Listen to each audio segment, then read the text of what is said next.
Joining me now, former Director of Strategic Communications of Trump-Pence 2020 and former Special Assistant to President Trump, Mark Lauder, along with political editor for the Daily Signal, Bradley Devlin. Welcome to you both. Mark, I'm going to start with you. Your thoughts on the speeches that you've seen so far? Much to do about nothing. I've joked that this is the Seinfeld convention. It's a show about nothing. They are not talking about any of the policies that matter to the American people. They're not talking about lowering gas and grocery prices that skyrocketed because of Joe Biden and Kamala Harris. They're not talking about the open border that was caused by Joe Biden and Kamala Harris. They're not talking about the world that's at war because of Joe Biden and Kamala Harris. And so I expect more of the same tonight. There'll be a lot of fluffy words and joy, but joy ain't doing nothing about your grocery bill. Yeah, you can say that again. Bradley, Harris's running mate Tim Walz did talk about taxes during last night's keynote speech. I want to play you a clip real quick. If you're a middle-class family or a family trying to get into the middle class, Kamala Harris is going to cut your taxes.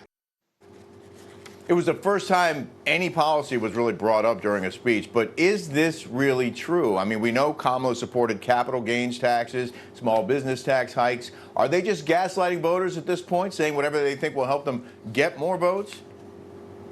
Of course, they want the Trump tax cuts to expire. That would raise taxes on middle-class individuals. And not to mention, Kamala Harris's first day in office was 3.5 years ago.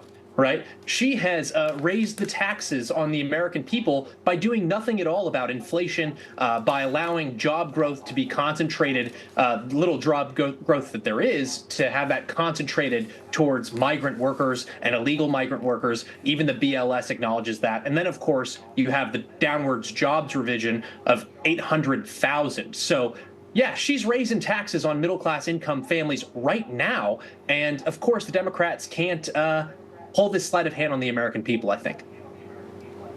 Mark, what I'm just baffled by is how Democrats have been reintroducing Harris like we haven't known her for 3.5 years. I want to play you another clip, this one from CNN's Van Jones, trying to act like Kamala hasn't been in control.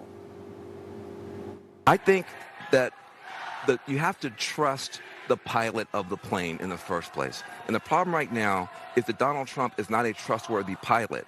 My brother. Yes. My brother, I have to tell you. Please. The current pilot of the plane is Kamala Harris. Donald Trump is not the pilot of the plane. No, he's right here.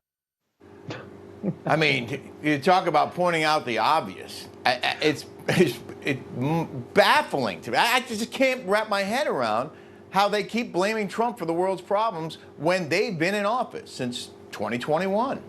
I think the Democrats have bigger memory problems than just Joe Biden. I mean, none of them can remember that they are currently in control. The last 3.5 years are them. They say that we're not going to look backwards, we're going to look forwards. How about we look at the present?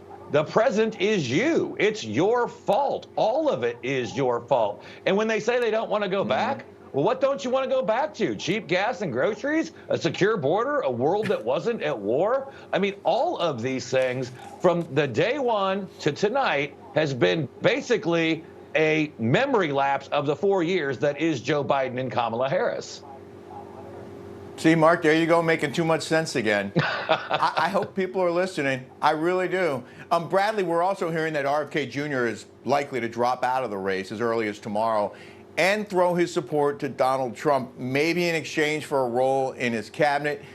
Would RFK's endorsement help Trump's campaign?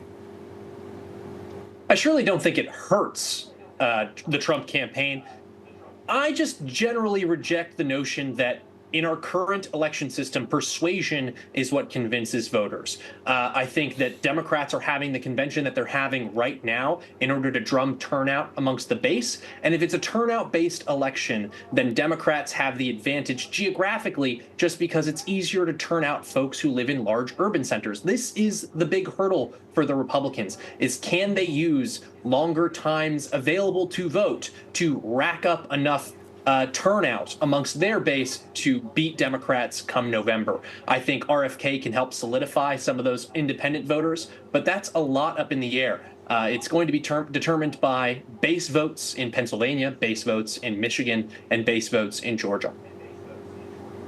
A lot of work to do before November. Bradley Devlin, Mark Lauder. Thank you both for joining me. Good to see you, Rick. Thanks, Rick.